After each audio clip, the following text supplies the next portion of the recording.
Hello, everyone, and welcome to another edition of the Neoliberal Project Quarantine Stream. Yes, I'm still going to call it the Quarantine Stream. I know that it technically isn't, but as Delta variant comes back, I think the name Quarantine Stream is becoming more and more applicable each and every day. I think I told this story the last time I streamed, or 2 times ago when I streamed with Representative Scott Peters, that like the whole thing about us using a Twitch stream was just like, oh, we're going to do it for the 2 weeks that we're hunkered down due to COVID-19. Well, look where we are now. The only reason we're doing these Twitch events is because we can't do in-person events. Kind of, we can, but like, come on, we're not going to be able to pull off like a big in-person event. There's still a lot of hesitancy about doing that kind of stuff. But it does give us a wonderful opportunity to get elected officials on the stream who otherwise would be more picky about doing these kinds of events due to travel and time commitment. Now we can get Jim Himes in his office or in his house to do a stream with us. I'll wait to give a brief overview of the event until Representative Himes joins. But I will say that after the stream, I'm going to bring on the one and only everyday Bastiat to come talk to us about life and everything else. See how he's doing. I haven't checked in on Bastiat in quite some time. But more importantly, we're going to talk about the results coming in from Ohio 11. I'm paying attention to chat, so please let me know if any news breaks during the event. Has any news broken yet?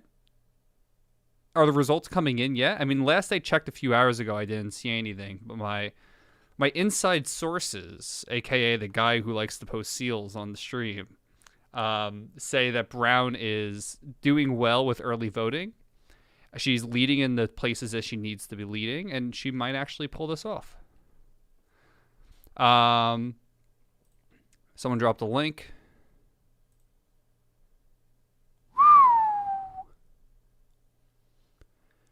Just in from Ohio 11. This is 3 minutes ago from Dave Wasserman. Chantel Brown leading Nina Turner 56-36 with early votes from, I'm going to mispronounce this, Cuyahoga and Summit counties reporting. Let's see if there's any other updates. For what it's worth, it was a pretty big risk for Nina Turner to bring in Bernie Sanders for a final week rally in Ohio 11. In district, Sanders lost more than 2-1 against both Clinton and Biden.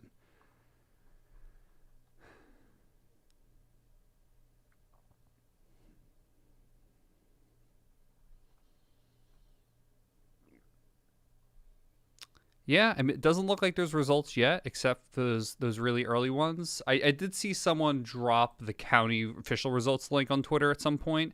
If someone has that, again, and you could drop it in the chat, I'll keep it open and I'll reference it immediately after the event. I'm not going to put Himes on the spot and ask him to take a stance on the primary. If she wins, if Chantel Brown wins, I'll let Himes know during the stream. But otherwise, I won't do anything. There we go. Thank you, Tobin. Let's see. So that's just turnout. I don't think that's results. Yeah, this is just turnout so far. Elections. Election results. Is this what I want? Oh, yeah, here it is. Yes, so doesn't say how much is reported. It just says Chantel Brown is up by approximately 4,000 votes at the moment. Oh, no. No.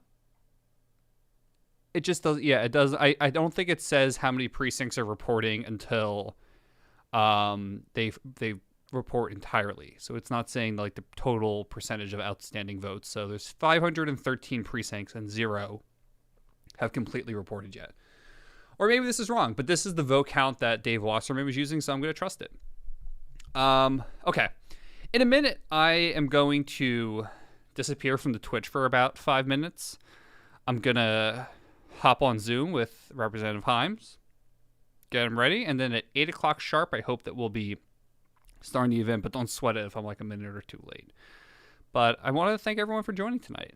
These events are always a really great time, especially having the opportunity to drag a member of Congress onto a Twitch stream is real good. So 326 people who are watching live. Thank you all for joining. That's a fantastic turnout.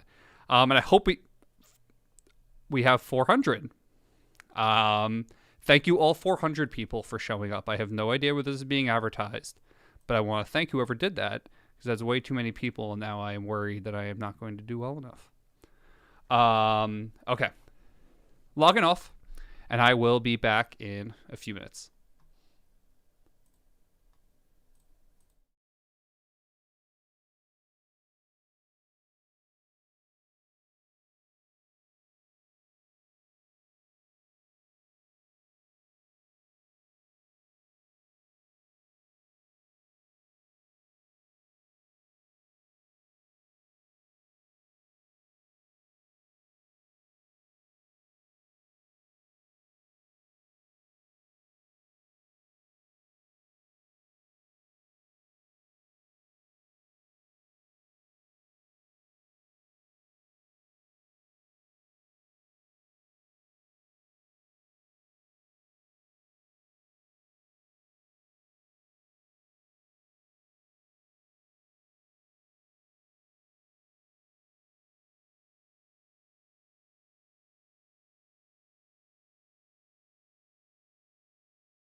Hello, Representative Himes. How are you doing?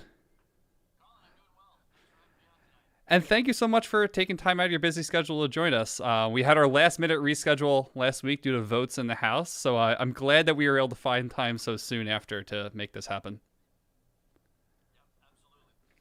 So I'm going to kick this off by just briefly introducing who you are. So Representative Jim Himes represents Connecticut's 4th District.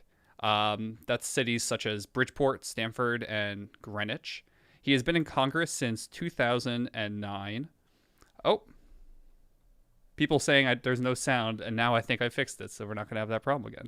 Um, which represents cities such as Greenwich, Stamford, and Bridgeport. You've been in Congress since 2009 and are on committees such as the Intelligence Committee, the Economic Disparity Committee, and the Financial Services Committee. The middle committee, the Economic Disparity Committee, is the one in which you chair and which we'll get to your work later on.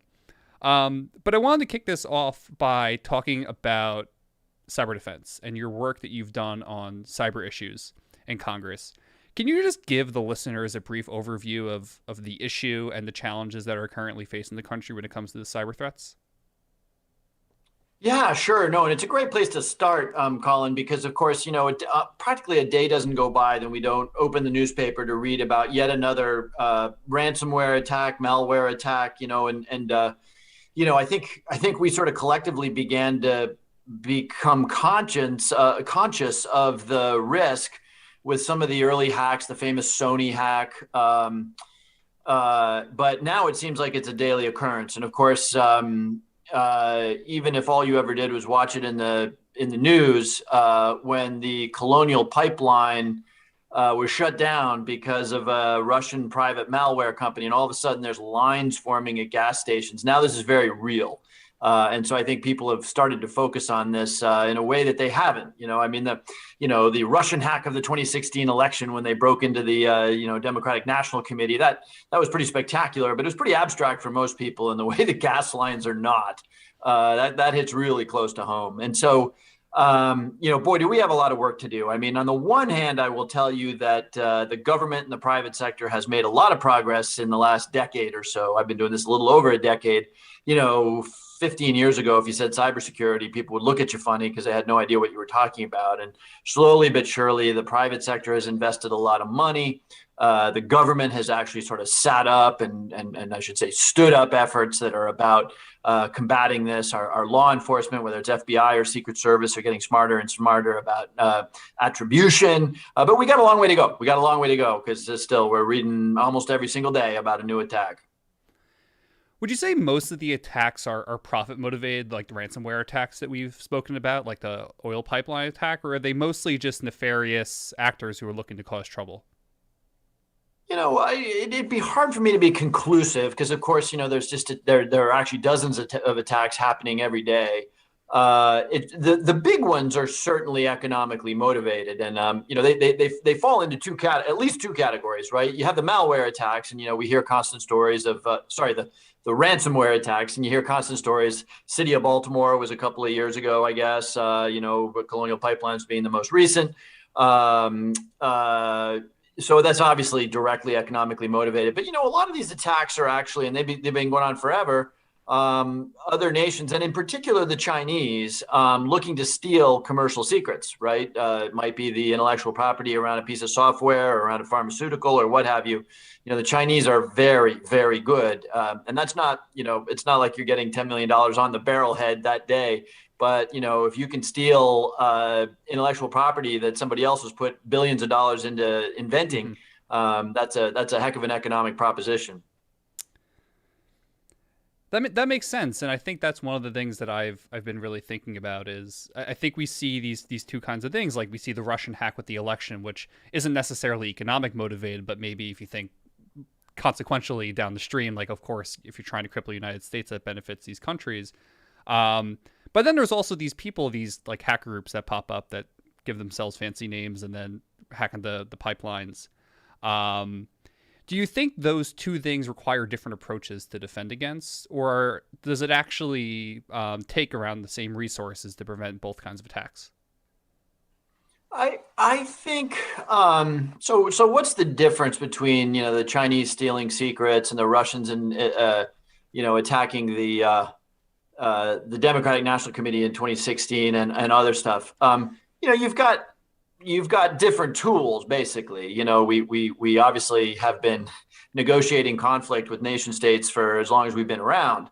And you've got tools ranging from the very light touch diplomatic tools to sanctions to full blown war. All the traditional tools exist when you're talking about a nation state. And one of the things, and maybe we should talk about this a little bit, one of the things that's a little scary right now is that we know pretty well what we would do if we were if a Russian tank rolled into a U.S. military base somewhere around the world. That's a pretty clear act of war. But we haven't really established what happens when the Russians, break something in a power plant so we got a lot of work to do to figure out how that world works. And it's very dangerous until we do that, right? Because again, if we don't know what an act of war is, there's a higher probability that we stumble into it. But then you've got the other stuff, the private groups, the malicious groups. And we should note that some of those private groups, I think particularly the Russian ones, nothing in Russia is completely independent of the Kremlin, right? That's one of the things about an authoritarian government. It knows what's going on. And so, they may not be the best example. But obviously, criminal groups are interesting because criminal groups, they'll go after anybody, right? And that gives us a sort of common ground with our, let's call them enemies. I don't really mean enemies. The Chinese aren't necessarily enemies, but they're certainly our opponents in many things. The Chinese, the North Koreans, the Iranians, the Americans, and the British, we're all subject to being gone after by criminals. And that gives us an incentive to work together to go after these criminals wherever they may be. So you hinted at it, and I will ask you to expand on it, which is, how do you think we really should be responding to these attacks by foreign state actors? Should we be looking at these attacks as declarations of war, or do you think they require a different response entirely? Yeah, no, they some would be, and I'm not sure we've seen one that would qualify, but some would certainly be an act of war. If a foreign country shut down the East Coast power grid and 3,000 Americans in hospitals or wherever died, it's sort of hard to pitch that as conceive of that as anything other than an act of war. Now, would we respond traditionally, kinetically, as the national security people say, or would we respond in the cyber realm? Again, this is one of these things we don't really know, that we ought to probably spend some time thinking about and telling the world about. One of the interesting things, and I'll come back to your question, but one of the really interesting things about the Cold War, which a lot of your listeners don't remember, but the Cold War, when we were facing off with the Soviets in a very dangerous way, thousands of missiles pointed at each other, submarines chasing each other around, bombers chasing each other around. It's very, very dangerous. It was made a lot less dangerous because we told the Soviets what our doctrine was, and they told us what their doctrine was.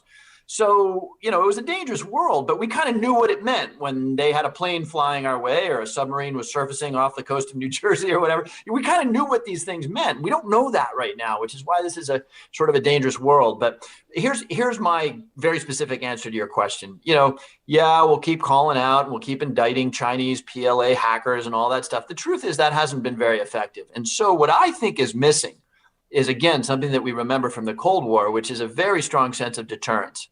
No administration, not Obama, not Trump, not Biden, has undertaken an operation, a cyber operation that has made Vladimir Putin and others realize that we're really pretty good at this stuff. In fact, you don't know how good at this stuff we are. And if you decide to break our gasoline pipelines or whatever, or go after our banks or go after our power grids, expect to suffer very substantial retribution. That's missing right now. And I actually think that that's a little dangerous that it's missing. When you say retribution, do you mean that the United States employ its own cyber attacks against these countries, or some other retribution entirely? No, I mean cyber attacks. And again, if somebody does something and kills thousands of Americans, I think all bets are off, right? If the effect of a cyber attack is non-cyber and lots of people are dead, then I think all bets are off. But something where they're just breaking networks or breaking equipment and creating inconvenience, to me it feels like one of the attributes of a just war, if you will, sort of the laws of armed conflict, is that you are entitled to respond to an attack but you need to respond proportionately. Mm-hmm. So, now you get into a funny calculus of if somebody comes in and breaks our power infrastructure and we drop a bomb, is that proportional? So to me, it sort of feels like when we need to do a lot more on the cyber operations side, empty people's bank accounts, shut down lighting systems, whatever it is, that isn't escalatory, but that demonstrates that we're pretty good at this stuff. And if you mess with us, we're going to hit back. Another thing that you alluded to that I want to talk about is bringing other countries into the fold against these cyber threats.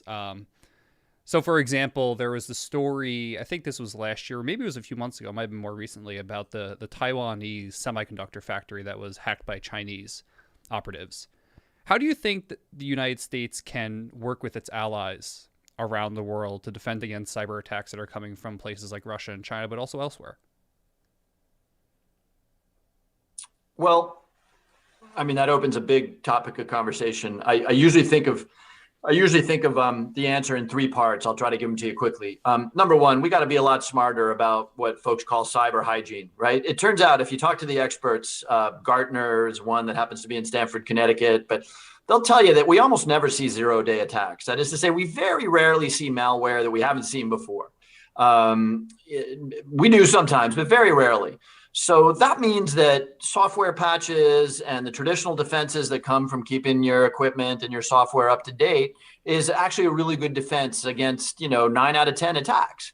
And yet we don't do it, right? We don't patch our software. We don't use two-factor authentication. And so as boring as it sounds, one of the smartest things that we collectively, and I mean we as individuals and corporations and others could do, would be to make sure that all of our stuff is up to date. And that we have good, secure practices. Kind of boring, but that's really important. Number two, we got to do a lot better job. Let's call it crowdsourcing our response, right? So when you think about where expertise on things like malware lives, it lives in universities, it lives in the private sector. Big corporations obviously have very, very smart people, and it lives in places like NSA and the FBI and Department of Homeland Security. I'll tell you a story that is still mind-boggling to me. When the Colonial Pipeline thing was playing out and it was, okay, they're restarting soon, I asked a very senior intelligence person, do we know if Colonial Pipeline paid a ransom here? This was before we got confirmation. And they said, we have no idea. I said, what? You got to be kidding me.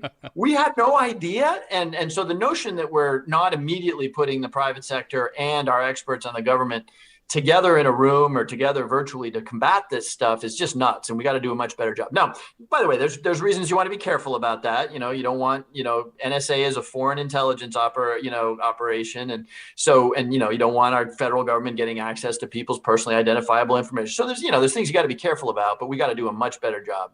And then lastly is what we were just talking about sort of creating an international realm where this stuff just happens less, right? You can do that through deterrence. You can do it. We've talked a little bit about doctrine and how we respond and do we tell people, we have a Geneva, wrong city. We have a Geneva Convention for war. We don't have that in the cyber realm, right? And so sitting down, as they're doing at the UN at its usual kind of glacial pace, sitting down to get countries to agree to certain norms of behavior. That's important too. It's not sexy, but it's important. Mm-hmm. Yeah, I mean, I think that makes complete sense, and I think that I keep going back to the colonial thing because I think that was one of the first times for a lot of Americans that like a cyber threat was really in their face. Like we heard about Russia, but it was like you said, it was kind of in the abstract. No one really could tangibly put their fingers on it. But Americans on the East Coast felt that cyber attack on the Colonial when they couldn't get gas from their gas stations. And I hope that's an inflection point for people's thinking about this kind of stuff, and that not only are people in the government thinking about cyber issues, but actual normal people are talking with their elected officials and thinking about this problem themselves and how they address it. What is your opinion? No, you're absolutely right. And something. Keep going. Sorry. I'm sorry. Go ahead. I was going to ask you. I was just going to say the other conversation that needs to happen in parallel, not to open up a whole new topic, but Americans are going through a rough time with respect to privacy and the cyber world generally, right? So your average American out there is conscious of the fact that they're probably worried that the NSA might get their materials, they're personally identifiable, but they know that Facebook and Google and corporations do. And so one of the things we could do to kind of make this easier to talk about and easier to negotiate would be to actually finally, pass some sort of national privacy policy so that Americans could have some confidence. They would at least know what kind of information was out there. That would make it a little easier to then go and say, hey guys, we really do want the government to be able to work, with Citibank or with Sony or whoever it might be the moment there's an attack. Mm-hmm. Would that look similar to legislation that's been passed elsewhere? Or do you think the United States needs a unique approach to privacy legislation at the federal level? Well, I mean, the good news is we can learn from, Europe passed what's known as the GDPR legislation, a couple of years ago, right? And they've stumbled through some real problems, and they've learned a lot. So we could learn a lot from the experience in Europe. And then, of course, California has passed a regime known as CCPA that is a lot lighter touch than what they did in Europe. But my point is that there's people out there doing it, and so we're not sort of starting this from scratch. And so yeah, I do think it's time, because what's going to happen otherwise, each state, like California did, is going to put in place its own privacy protections. And now something that is not only not relevant to individual states, but in fact transnational, is going to have to think about privacy regimes in 50 different states. That's a little wacky. So I do think the time has come for a national privacy regime, and it's gonna be a heck of an argument, right? I mean, some people don't care about the fact that Facebook knows what kind of shoes they wear. Some people really do care, so it's gonna, it isn't gonna be the easiest of conversations.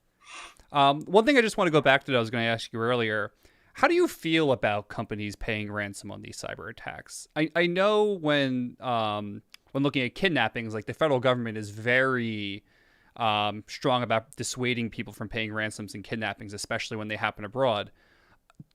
Do you think that the federal government should take the same approach with cyber ransoms? Do you think that they shouldn't take any approach at all? I mean, what is your thinking on the issue? Yeah, it's a great question, and I don't have a good answer, because actually, we're not very, in the kidnapping realm, we're not very good. It is illegal, for example, to pay terrorists. So if your brother gets kidnapped by terrorists and you give those terrorists $1 million, you could find yourself in a lot of trouble. But if your brother's kidnapped by a criminal group, it's not clear that paying ransom in that instance is illegal. So we're not actually that smart in the physical world. And the reason for that is fairly obvious, which is, what is the government really going to do? Are they going to tell you that your business is gone because you can't get access to your customer data, and we've got this law that says that you can't pay a ransom? It's very, very hard to do. Where it works is, I'm thinking of, like the Israeli policy on negotiating with terrorists. They just don't do it, right? They just don't do it. That leads them into some pretty tough decisions, but the world knows that's off the table, and they for better or for worse, they don't know that with respect to the paying of ransom on the part of U.S. citizens. Mm-hmm. One other question I have, and I remember seeing this in the news more early on in COVID, so probably about a year ago. There was a case in Canada of a fake COVID tracking app being put on one of an app store and downloaded to a phone. And it was later discovered that it ended up being Chinese malware that was taking information from citizens under the guise of being a COVID tracking app. Do you worry about that issue? I mean, we've been focusing on ransomware and computers, but do you worry about security on devices such as smartphones? Sure, I do. In addition to the story you're telling, it's an ongoing story about how this Israeli tracking software is being used to track all over the world, to track dissidents, to track journalists, to track critics. I mean, literally all over the world. So of course you worry about that. It's pretty scary stuff.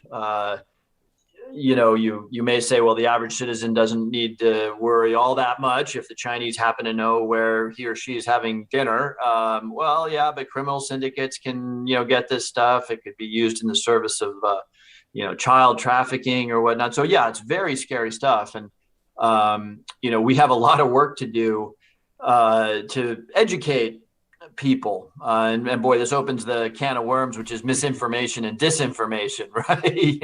We have a lot of work to to train people to be a little smarter about what they're downloading and how to know whether they can trust it or not.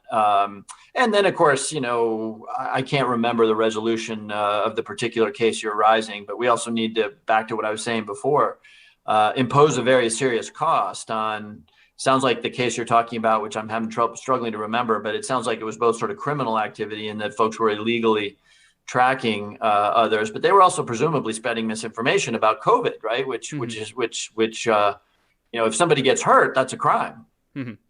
Yeah, I mean, at minimum, if they weren't selling misinformation, they were eroding trust because people gave this information to this app and thought it was going to help them track their COVID cases, and lo and behold, did absolutely nothing to prevent that. So I want to move on so we can hit everything in this to talk about your work on the Economic Disparity Committee. Can you just give the viewers a brief overview of your work on the Economic Disparity Committee, but specifically what the Economic Disparity Committee is working on and what the goal of it is? Yeah, sure. So I was very honored to be asked by Speaker Pelosi to chair this committee. It's what's known as a select committee, meaning it's not a standing committee. It'll just exist for one Congress. And it's called the Select Committee on Economic Disparity and Fairness in Growth. Yeah, it took me a long time to remember it too. But the point is, it's really about the economic disparity out there, and about the unfair distribution of goods and wealth and income in our society. It really is a serious problem. And if there were a Republican sitting right next to me, the Republican would say, yeah, it may be a serious problem, but it's a result of the market, and government shouldn't be in the business of trying to rebalance equity and that sort of thing. So there's a whole argument to be had about that. But the truth is, we are more unequal, and by unequal I mean the amount of wealth that is held at the very top, which is staggering. I mean, the top 5% own the majority of the wealth of the country. The other 95% own very, very little, and income. For a country that is sort of pledged in some way to the idea that we're all equal in some way, and obviously we're not equal in terms of the size of our bank accounts, but we all sort of approach each other as equal. When you have that level of inequality, it starts to put stress on the system, and so now all of a sudden most people feel like the system is rigged because all the rewards are going to a small number of folks in, California, New York, or wherever. It's a political problem too, right? The word rigged. I mean, is it a coincidence that, Donald Trump sort of rode the notion of the system being rigged to the presidency? That was a word that was actually pretty key to Bernie Sanders' campaign too, right? So here you have two political candidates who are, untraditional to say the least, saying, hey, look, this system is really broken. So the committee is charged with figuring out what solutions are, right? And I have, in spite of all that's happened, I have a very strong desire to do things in bipartisan fashion. Mm-hmm. And I think it's possible in this case because, deep poverty is actually bigger in Republican districts in the aggregate than it is in Democratic districts. But you see it everywhere. I mean, where I'm sitting right now, I'm not sure where you're sitting, but where I'm sitting right now, it's a little bit like, some parts of the country where I could walk 5 minutes from where I'm sitting and I could be standing in front of a $10 million home. And then I could walk another 25 minutes and be standing in a neighborhood with deep, deep poverty, literally cheek by jowl. Right. And, we have more inequality than pretty much any other industrialized country. And lastly, and here's the last point I'll make, because this is really important. We have less mobility than European countries. What is mobility? Mobility is it's the American dream. The idea that, okay, mom and pop worked really hard. They didn't have a fancy car. Their house was kind of, not fancy, but the next generation is going to do better. That used to be true until about 40, 50 years ago, maybe 30 years ago. Today, it's not really that true. What kind of, fewer than half of Americans fewer than half will make more money than their parents did. So these are things that kind of challenge our understanding of ourselves as a country. And it's the job of the committee to try to come up with recommendations. Hopefully some will be bipartisan, that the Congress could work on to begin to address it. You answered my question. I know that wasn't a crisp answer, but as you can tell, I'm still working on it. Well, you did answer my second question, which was going to be, what are you hoping to get out of the committee? But you said it right there. You're just hoping to get a list of recommendations of stuff that Congress can take up to address these problems. Yeah, look, I mean, the way I think about that, the Democrats are going to have a list of stuff, right? So on the Democratic list, I can promise you is going to be a $15 minimum wage would be a really great way to reduce inequality, right? Okay, I don't expect any Republican support for that. The Republicans, I don't know what they're going to say for reasons that are irritating to me to talk about. We don't have Republicans on the committee yet, but my point, they're gonna come up with solutions that are about personal responsibility and free market. Okay, that's fine. Some of that we're not going to agree with, but I'm convinced maybe it's about job training. Maybe it's about better, more innovative ways of doing education. Maybe it's about antitrust. I'm convinced that there are going to be some areas in which the two parties can agree. Mm-hmm. Yeah, and as we've seen with issues such as child tax credit, which the results so far have been overwhelmingly positive for anti-poverty reasons, that there is potential for bipartisan agreement on that. We Yeah, saw you've Mitt got Mitt Romney in the Romney out Senate. there. Mitt Yeah. Romney's got some sort of proposal. I haven't looked at it, but it's a child tax credit type proposal. Yeah, so that's one of the things that makes me hopeful, is that if we can find this combination of things that come from a Republican side of traditional values and the things they believe in, but also the strong anti-poverty beliefs of the Democratic Party, that we can make progress on inequality issues such as this.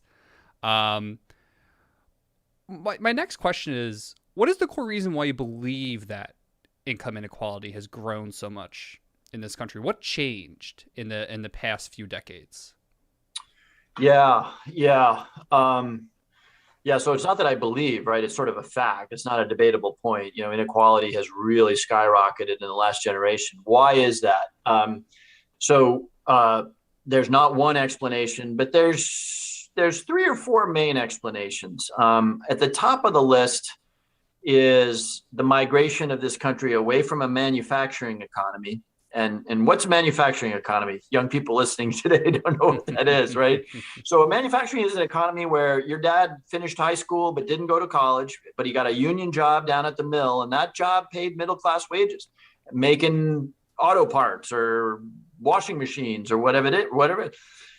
So many of those jobs migrated abroad because of globalization and because the United States became a service economy, right? That job of bending metal down at the plant became a job of advising on healthcare or whatever it might be. Service jobs generally require, certainly good paying service jobs, you need more than a high school degree. And so now all of a sudden, blue collar America, which 50 years ago was doing great because there were manufacturing plants all over the Midwest, all over actually in the Northeast, they're gone now. So that's a big piece of it.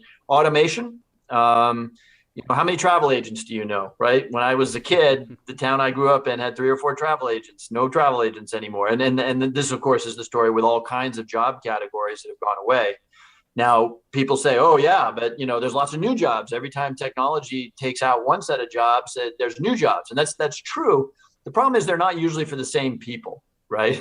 When somebody who does a sort of a very mechanical task using their muscles is replaced by a robot, there are people programming that robot, but it's not the guy who lost the job to the robot, right? So that creates a lot of what the economists call dislocation. What else? We're pretty lousy at retraining people, like the kind of person I was just talking about. Top 5 list has to include race, right? We in this country for the last year have had a whole new and I think urgent conversation about race. And, race is a very strong determinant of economic potential in this country. Because for generations, African Americans were denied the ability to own homes because of, government practices made it very hard for them to borrow. And what is owning a home? Owning a home is actually the way the middle class accumulated wealth in our parents' generation, our grandparents' generation. So, race is a factor. Gender is a factor, right?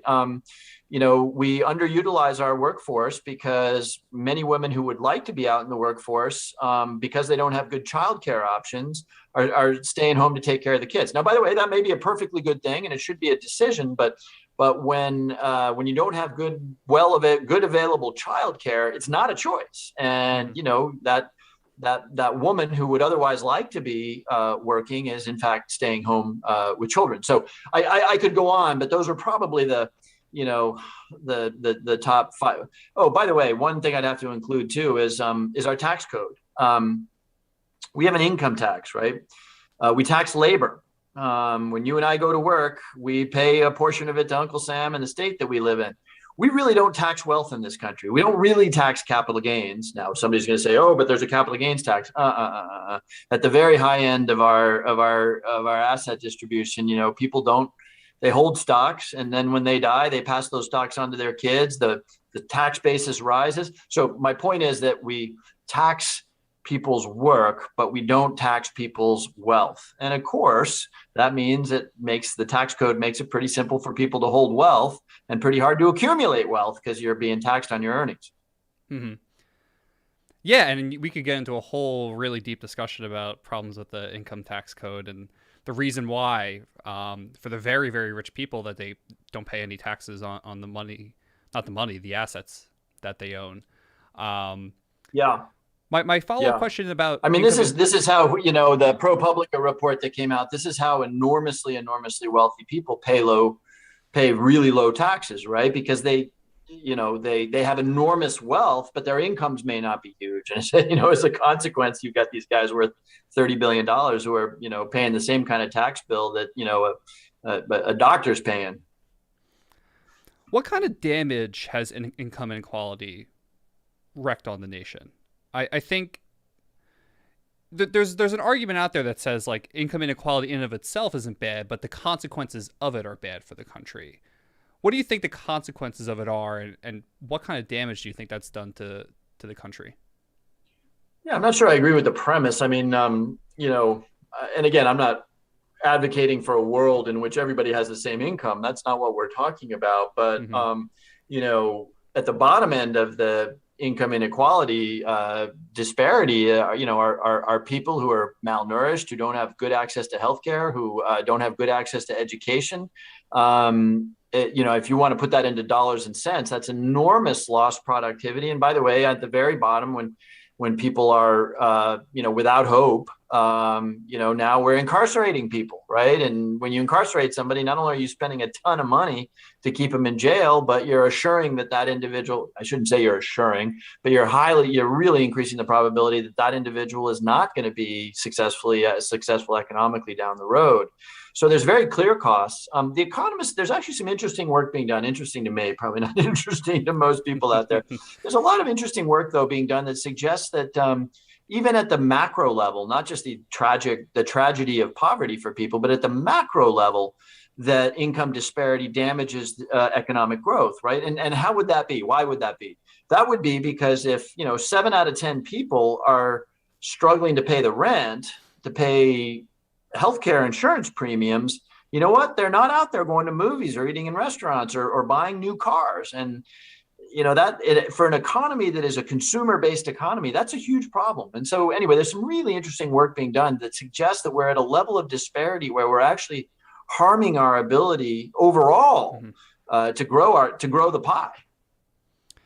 Well, you're on a Twitch stream where you can really nerd out about economics and economic research. So lean into that as much as you want during this portion of the discussion. How do you think the infrastructure bill is going to address income inequality? Even if it doesn't address it head on directly, do you think there's portions of that might impact income inequality, second order or third order? Absolutely. Well, let me give you first order, right? Let me give you first order. Now, let's set aside the Amtrak, the traditional bridges, the roadways. Okay, we got that. But let's talk about first order in two areas in particular, right? Number one, the infrastructure bill, and I'm just sort of getting an understanding of what's in it, has a very substantial amount, tens of billions of dollars for broadband. So, we learned during COVID that vast swaths of the American population don't have access to broadband. And I'm sorry, if you don't have access to broadband, I don't know how you do anything, much less sort of, climb the economic ladder, right? So that's going to be first order. This is like Tennessee Valley Authority stuff, if you want to really geek out, back in the 1920s and 1930s. You want to make Appalachia and the South more prosperous, give it electricity. Well, the electricity of the 21st century, of course, is broadband availability. So boom, that in and of itself is going to be huge. The other example I would give you is housing. Now, people get this, right? So I haven't really sussed out exactly how much housing is in the bill, but what's the problem with the fact that New York and Boston and San Francisco are rocking and rolling economically and have lots of jobs for the taking? Well, the problem is you can't afford to live there, right? I mean, I don't spend a lot of time in San Francisco, but my understanding is that unless you're making a heap ton of money, it's really challenging to live there. So the answer to that, of course, is better and more efficient and more plentiful housing in places where you do have that economic growth, right? So that's another area in which we could really see. I mean, if all of a sudden somebody could uproot themselves from some economically challenged area and relatively easily find themselves in a place like San Francisco or Boston or New York and able to live there, that's a huge step up in terms of the possibility for prosperity. When specifically you're talking about housing in cities, which is an issue us as an organization feel really strongly about, what mechanisms do you think need to be pulled to make that happen? And do you know of any specific provisions in the infrastructure bill that are going to get at that problem? If you don't know the answer to it, it's perfectly fine.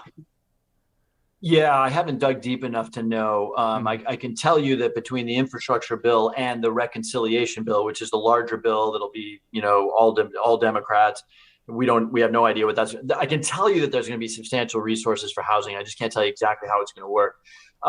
So the two things to say about it.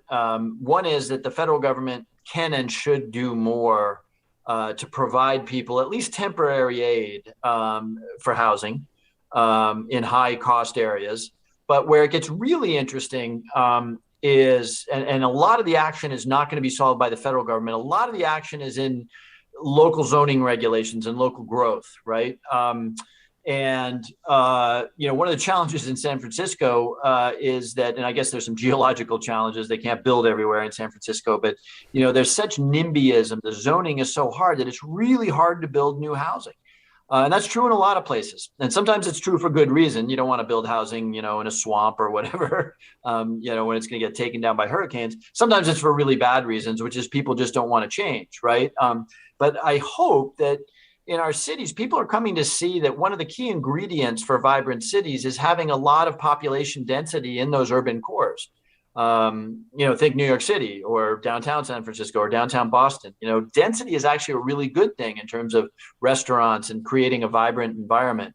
And so we just need to do more of that. And so I think one of the biggest things that could happen out there would be if cities did a lot more of what this gets really geeky, but did a lot more of what's known as inclusionary zoning, right? Making it easier for people below, average income in an area to actually find an apartment by requiring developers who develop projects to actually develop a little bit of affordable along the way.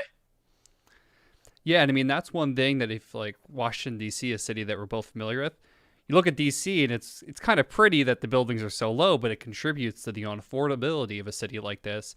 But then you look across the river in a place like Virginia and the buildings are 3 times as tall because they don't have the same zoning restrictions that DC does. And I think that that's just like the most obvious example in your face of like, this is what the cost of low density is on people. It's hundreds of dollars a month in additional rent. And I think slowly there's really beginning to get an awareness from people that like this is an affordability issue, a huge affordability issue in cities. And while our city's going to look different if we build more dense, I think people, if they knew how much more money would be in their pocket, would make that trade-off any day. Absolutely. And by the way, DC is a perfect example. You've got entirely new neighborhoods. I'm thinking Navy Yard in particular. I suppose folks watching us not in DC won't know it, but Navy Yard was a low-rise neighborhood. I didn't spend a lot of time there before it was rebuilt, but kind of burnt out. And now you've got actually a lot of 12-story, 13-story buildings. And guess what? Those buildings are offering a couple months of free rent if you're willing to rent, because they've created, at least in the near term, more supply that can be readily fixed. And so prices have come down. It's actually an experiment illustrating precisely your point. Getting back to the question about income inequality, and I guess more specifically wealth inequality, how do you believe that increased tax enforcement fits into the picture, aka like funding the IRS, an agency that's been depleted of funds over the past decade or so? Do you think that's a good way to address wealth inequality in this country?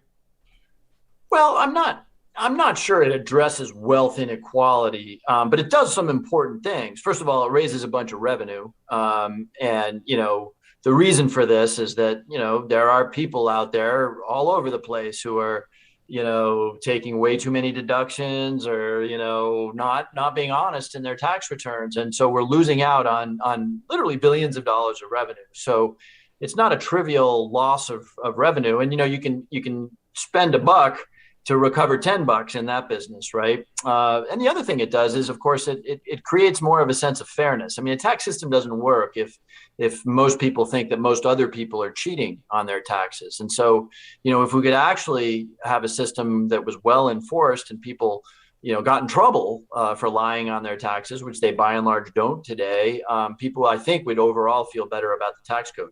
No one's ever going to feel good about the tax code. We don't like paying for stuff that we consume, but it also tends to be, by the way, it tends to be wealthier people with very complicated tax returns that can do things like underreport real estate income or overreport the deductions because they use half their house for their business, that kind of thing. Mm-hmm. Well, I have one more question for myself before we kick it over to the audience for a few remaining questions for the rest of the event. This month, our members are going to be attending town halls across the country to speak on core issues that we care about, things that we talked about today, like infrastructure and housing, but other issues like trade and immigration. What advice do you have for our members who are attending town halls to have productive conversations with elected officials and actually have an impact? Yeah, great question. So I've been the subject of advocacy for a long time right now. So I think I can answer your question in a very useful way. What's good advocacy? What's a good way to approach a senator or a member of Congress, an effective way? Number one, civility is really important. We're people, right? And when people come at us and they're angry and they're accusing us of this or that, you tend to get defensive. You tend to shut down a little bit. So civility is really critical. But equally critical is a very specific question and a specific ask. So the difference between, Senator, do you believe we should have more affordable housing? And Senator, there's a bill before the Senate 492, that would actually provide subsidy for more affordable housing. Will you co-sponsor that bill? The second question is a great question. The first one is not, because I'm in the business, right? So I know people's habits. I know the games, right? And, you ask me a general question, I can fadab around it. Like, oh, of course, affordable housing is so important. Oh, my goodness, and everything. Ask a really specific question. And by the way, if you ask a specific question, it also indicates that you know what you're talking about, right? And I mean, I'll tell you, I do this. I did 5 town hall meetings 2 weeks ago. When somebody clearly doesn't know what or if somebody really knows what they're talking about, I'm going to be super careful in my answer. If it's clear somebody doesn't know what they're talking about, I sort of feel like I can afford to be a little bit less precise. So that clear and specific ask. And by the way, if the senator or the member of Congress says, well, I'm going to need to look into that for you, you finish the conversation by saying, thank you. I would appreciate it if you would co-sponsor, and I'll call your office in a week to find out whether you have. It's all about feet. It's all about feet to the specificity and feet to the fire. General questions are just, everybody I work with in the Capitol is fairly professional at batting away the general questions with other generalities. So I always say, have a very specific question and a specific ask, and don't let the member or the senator, weasel word out of the specificity. Well, that was a wonderful response. I feel like you just gave us some secret formula for cracking this kind of thing. So I'm definitely going to get a clip of that. I probably lost a few friends in the United States Senate, but I won't tell anyone that you told us to do it that way. But thank you. That was really informative. All right. So at this point, we have 14 minutes left. I'm going to take it over to the chat to ask some questions. And I got a question from Tobin Stone, who asks, one thing you mentioned was that high school education isn't enough to be successful anymore.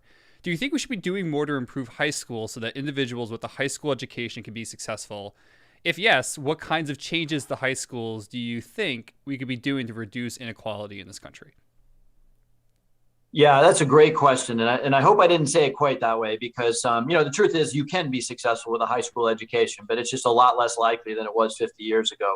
Lots of entrepreneurs, lots of guys in doing HVAC and plumbing, et cetera. So let me be more specific about what I mean. But the question, nonetheless, is really a good one. We here it's got a lot of answers. Here's I'm going to pick one. Here's my answer. We have done our country a disservice in the last couple of generations by overemphasizing the college track. And what I mean by that is you graduate high school and then, boy, you better go off to college. 4 years, get your degree, boom. The truth is there's lots of professions where it's helpful to have more education than just a high school diploma, a certificate. I was talking about HVAC and plumbing and electricians, the trades. You need more training.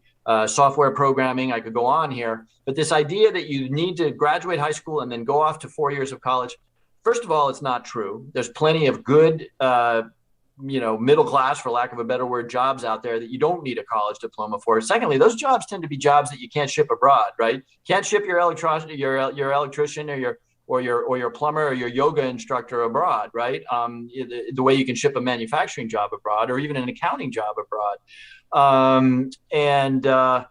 And it's also crazy, right? Because fewer than half of graduating kids in this country go on to a 4-year college. So if I could wave a magic wand, I would say, let's talk to kids in high school about the professions, the trades, make it easier for somebody to say, hey, I really want to be a contractor. And so instead of applying to college, I'm going to go to this school where I can learn to be a contractor, and just make it more reasonable, as it in fact is, to think about an approach that isn't, get that high school diploma and boom, I'm off to a 4-year college.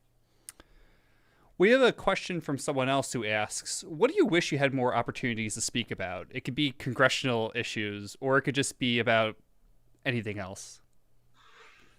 Yeah, I've been sort of jonesing to talk more, believe it or not, to talk more about the CRT issue. It didn't come up in my 5 town hall meetings, and I'm watching the Republicans just go bananas on this issue, right? And they would have you believe that every local education authority, every school board is radically altering the agenda to make you hate America and hate yourself if you're not, part of a disenfranchised category of people, which is just malarkey, complete malarkey.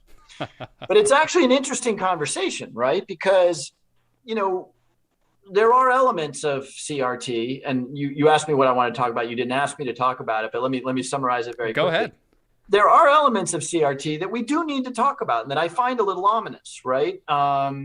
I'm talking about the more illiberal elements of critical race theory, which, by the way, very few people know anything about, right? This is sort of 1970s Harvard Law School stuff that we're talking about here.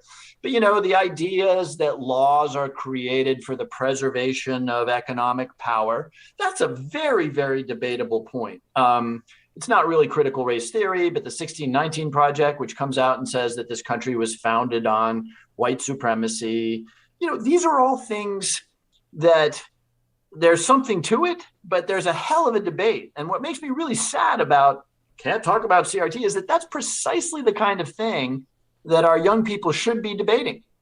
The right tries to link CRT to Marxism. Okay, fine. Marxism is something we should debate, right? Where did it fall short? Where is it predictive? Where is it not predictive? The idea that we need to just shut it all down, to me, is the opposite of education.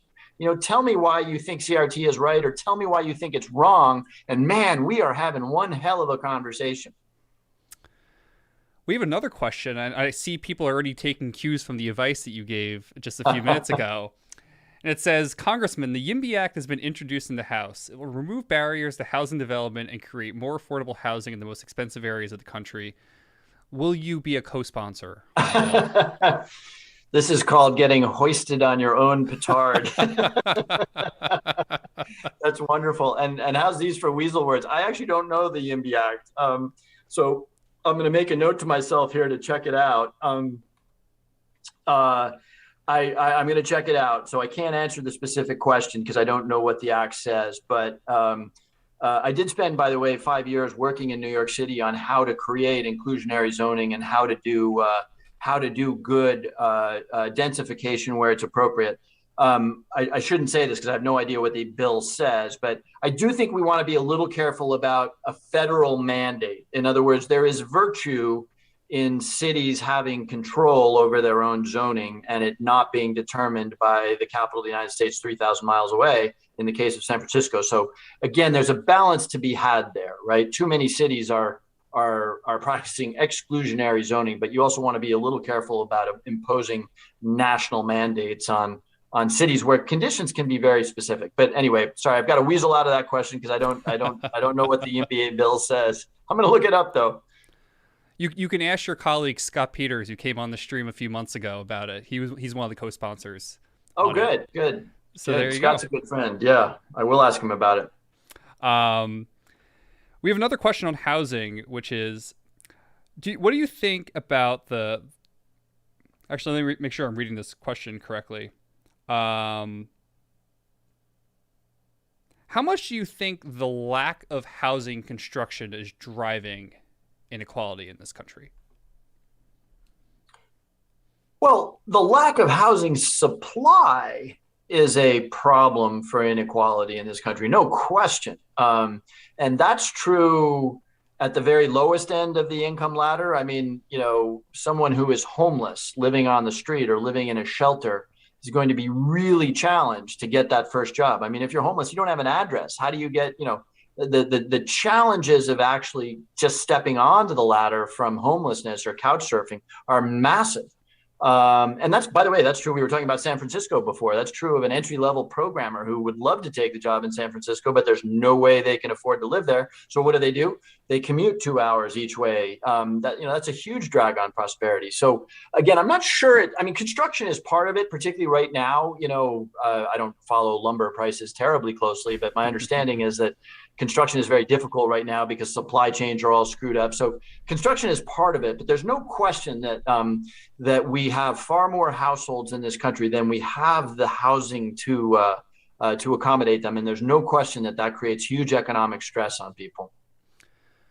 We have a question in the chat that asks, how do you feel about Biden's push to buy American and more generally this administration's push towards buying more American goods at the federal level? Yeah, that's a great question. That's a great question because it's not, or it shouldn't be a simple question, right? Obviously consumers should make their individual choices. Some people like to buy foreign-made cars. Some people like to buy domestically made cars. People should make their own individual decisions. I'm always happy when somebody chooses. I always, try to do what I can to buy cars made here and buy beer made here. With respect to the government, it's a little bit more complicated for two reasons, at least. Number one, when the government buys something, they're spending your taxpayer dollar, right? So if you can buy a widget in the United States for 100 of your taxpayer dollars, or you can buy it in Canada for 60 of your taxpayer dollars, we got to be careful about people's taxpayer dollars. Now, I would say that's number one thing. And I'm not saying we shouldn't buy American. I'm just saying that has to be a consideration. The other consideration, which we've really learned under COVID, but we sort of feel in the Pentagon a lot, which is there's some stuff that we don't want to risk not being able to purchase here inside the country. We saw this with masks and PPE, right? Turns out we made no masks and PPE. And so a year and 3 months ago, when we couldn't get any of this stuff, we were trying to get jumbo jets full of the stuff to fly in from China. I do think that there's an argument when you're talking about stuff that is critical for our health and security, that you maintain a domestic manufacturing capability. And I would go even further to say that on defense issues, building our military, we should have a strong bias. I'm not saying we should never buy a British plane or whatever, but we should have a strong bias to buying American for both national security reasons, but also for the reasons that, those are spectacular jobs. We build submarines and F-35s here in Connecticut. Now that I could kick off a whole other conversation about that, but those are very, very high end, very well paid manufacturing jobs. I have one more final That wasn't question. a terribly clear answer. No, I thought you answered that pretty directly. I thought that was a good response, which is we should be careful with Buy American. If the intention is good, we should still be concerned that that might deplete the resources of the federal government more quickly, especially when it comes to the limited but large funds in the infrastructure bill. It might make our money go farther if we Yeah. buy foreign in some areas. We have one final question, and I realize that it's not relevant to your district specifically, but it is relevant to your state. How do you feel about the Hartford Whalers leaving Connecticut, and do you think that they should come back to Hartford? Oh my God, this is ancient history. Absolutely ancient history. I would love to see them come back. Hartford is a city that has had a rough time. I'll tell you, the two biggest cities in Connecticut, Hartford and Bridgeport, have both had a really rough time. We just lost our AAA baseball team in Bridgeport. We had the Bluefish, and so we've experienced this a little closer to home. I heard a rumor, by the way, that there may be a minor league team coming to the city of Norwalk. That would be very exciting.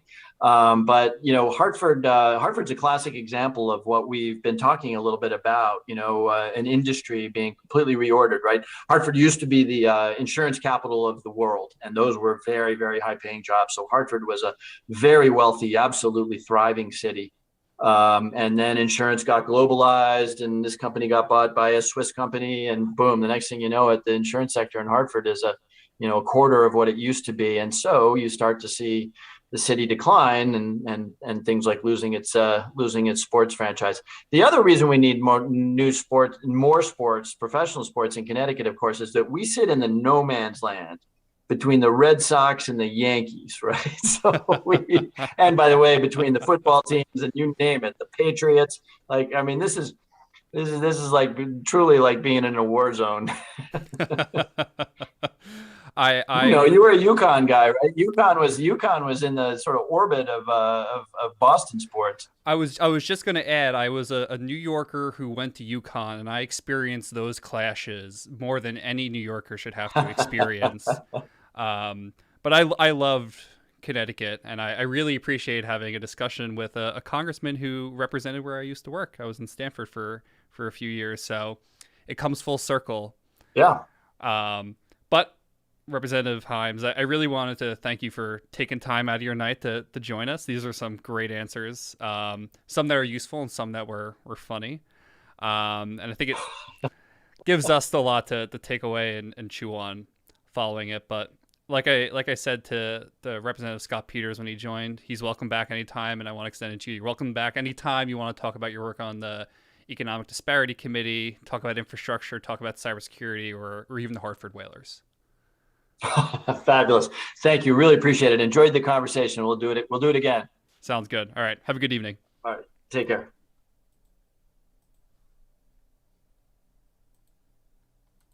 Well, that was great. And thank you for the incredible amount of people who joined this. I think that's the first shout out I have to do is I'm currently seeing 723 people join this, and that is amazing. So thank you all for coming. Thank you for asking really good questions at the end. My primary worry is that we offer up this Q&A and then people ask about what is your opinion on the hacker named 4chan, which I saw your chat comments at the beginning and I was ignoring them, and I really hope that doesn't end up in the clip. But they were actually really good questions, and I think we got a lot out of that discussion. And hopefully the person who asked about the YIMBY Act ends up getting Representative Jim Himes on the YIMBY Act as a result. So keep an eye on that. I'll keep an eye on that. And if in a few weeks he ends up getting on it, we can say it was because of this Twitch stream. We had an effect on the legislative process because of this Twitch stream. So here's what's going to happen now. I am going to run and get more water. And then I'm going to come back and I'm going to bring Bastiat on the stream to talk about everything. I see that Ohio 11 results are coming in. So I think we'll have some more to say on that shortly. So give me 3 minutes and I'll be back.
Hello, everyone.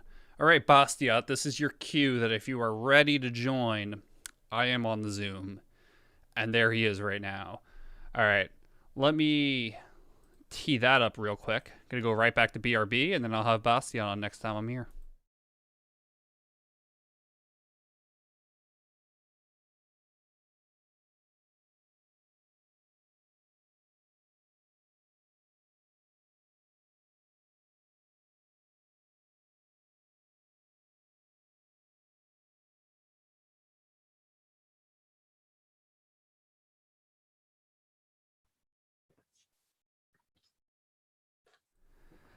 There we go. Now we are officially live.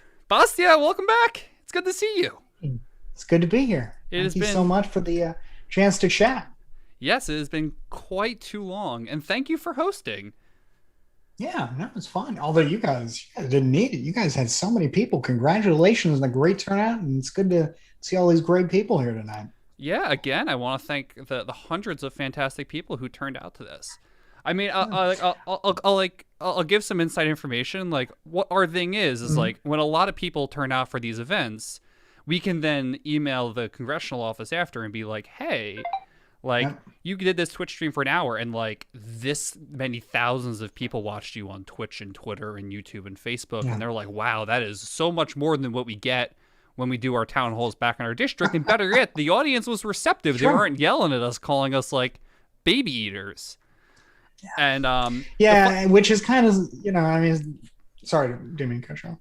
oh no, you're good. But the only thing I was I'm going to just add going to was, say it's surprising, really. Like yeah, that you'd expect that online you'd have worse people, but it turns out actually in an environment like this, people are comfortable and they're in their element, and they they want something other than the chance to preen and posture about how the elites are crushing them and all the rest of it, right? You know? So, yeah, and it's actually funny. The Himes event didn't even come from us. They reached out to us because of mhm. how well the Scott Peters event went back in April.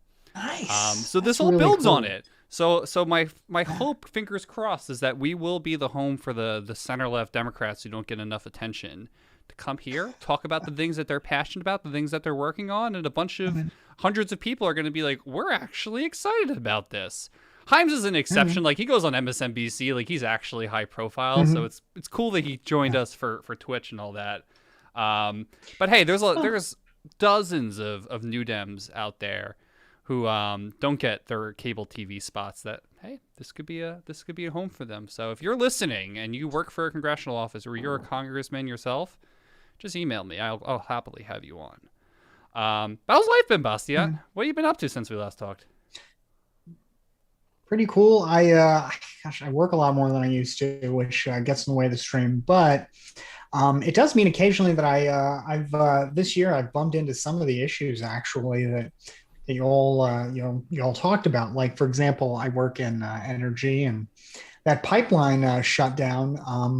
That was it was kind of crazy to to get into work and then just think, oh my God, this is literally happening in an industry that I'm involved in. I got to think about like what are the implications for the for my clients, for the business that the business that I deal with, and it was a pretty wild affair. Like I'm really glad you started off talking with him about it.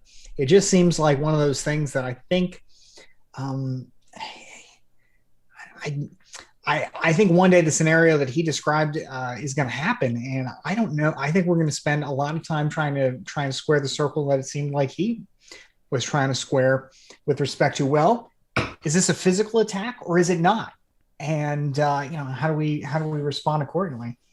Um, I hope that attacks like that do lead to destruction, do lead to deaths, are treated like physical attacks because that is what they are. Mm-hmm. But at the same time, I know that probably when you're in the big chair and you're trying to think about how do I respond to an attack on the country, you're probably not excited by the prospect of you're probably not excited about the prospect of taking on Russia or China.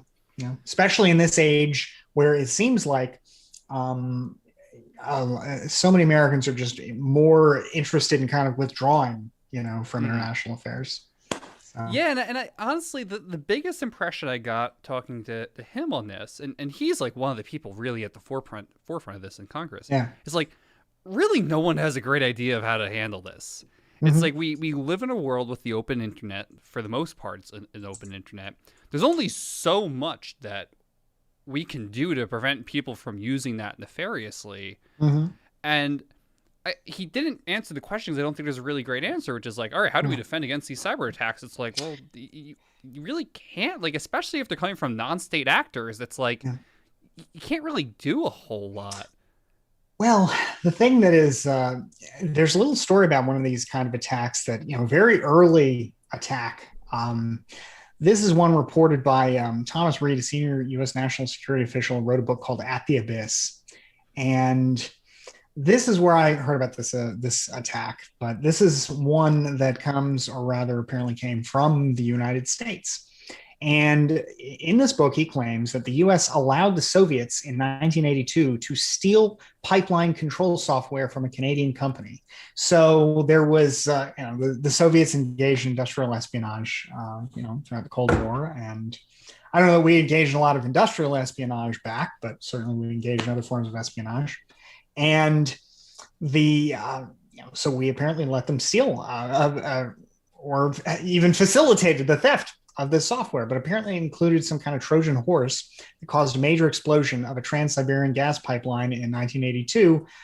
It doubled the usual pressure and caused an explosion, in part to disrupt the Soviet gas supply, and disrupt the hard currency earnings that they get we're getting from Western countries. And so the United States, this has been debunked. Sorry, guys. Oh my God, it's a fake story. Did I just spin fake news? I've heard the story so many times. I know. I thought it was more interesting than talking about That's the just one guy in the chat. He might be trolling you. Hold on. I don't know. Okay. All right. Well, whatever. It's a cool story. Okay. All right. Well, here's the thing. There was an explosion.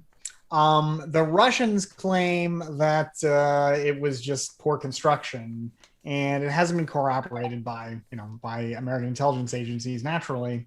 So I guess we'll see someday down the line. But certainly, the Stuxnet attack in Iran is a much more modern precedent. Mm-hmm. I just like this one because the United States is the one involved, and I'm sure that the United States is engaged in other kinds of behavior like this, and so we've certainly been on the attacking side before, whether with Israel or on our own. And I hope that we are prepared to retaliate in ways that so that we don't have to make the choice between do we drop a bomb or not, because ultimately it seems like this is a much better way to go. There was one other example though of this kind of warfare that was pretty spooky. This was a few years ago during the time when John Wellinghoff was the chairman of the Federal Energy Regulatory Commission, and this one is true. All right, so this one I absolutely true. There was a sniper attack on a power substation where a few snipers shot up a power substation somewhere out west, and it caused a critical failure to the local power grid. And nobody ever figured out who did this or why. Are you sure it's like an intentional sniper attack and not just like a hunter who shot at something accidentally? I assume the word sniper is intentional. Okay. California power provider PG&E described it as an attack of vandals in a press release, but the Wall Street Journal described it in terms that sounded far worse than simple vandalism. Representative Henry Waxman called it a, quote, sophisticated attack using military-style weapons, saying real damage was done and the consequences could have been far worse. It raised real concerns about the vulnerability of the nation's power grid. So, I suppose just a kind of another reminder that our infrastructure is certainly very much at risk, particularly our energy infrastructure. And, it's kind of spooky to think that, there's only so much I suppose we can do when we're dealing with sophisticated state actors. Of course, it's also possible that this was some kind of, test, but it was certainly, it certainly never came out and said, "Oh, this was a test, guys." So it remains out there as just another example of kind of the vulnerability of our grid. So pretty Yeah, stuff, I thought the most interesting thing he said, because I had never thought of this before, was like, well, at some point, cyber attacks do cross into the line of just like a declaration of war. And I had always been like confused when I had seen news about cyber attacks. It'd be like Russia did this or China did this, and I'm like, it feels like we should be responding more heavily to this. Like, if like some Chinese spy came into the country and shot an American citizen, a random American citizen, like that would be a huge deal. But like we see like this stuff happen with cyber espionage, and it's like, oh, China was doing its thing again. It's like, okay, well, are we gonna do anything about it? And I was like, I kind of like his explanation, which was like, look, obviously we're not gonna like go to war with Russia because they decided to like meddle with the software infrastructure for like a small business. But he's like, look, if they shut down like the system for a hospital and 3,000 people died because they couldn't receive medical care as a result, like, yeah, I think that might be a declaration of war. And I was like, I never thought of it like that. That's actually a really great way to think of it. Yeah. And it's one other thing to think about is this stuff. It's easy to think about China and Russia, but of course, it's not just China and Russia that are willing to engage in these sorts of activities here in the United States. I mean, Iran recently. Again, this wasn't a cyber attack, but this was a domestic incident. Iran, the Department of Justice foiled or participated in the foiling of a plot to kidnap Iranian journalist and activist Masih Alinejad. I'm probably saying that wrong, but she's really somebody that you should definitely follow on Twitter if you don't already. There's a link to her account. But she got to the United States some time ago, and Iranian agents attempted to kidnap her. Kidnap a dissident located in the United States. And it's, again, I think it's really worth asking and thinking about, as we, I guess nuclear weapons have made war between great powers in the traditional sense very difficult to imagine.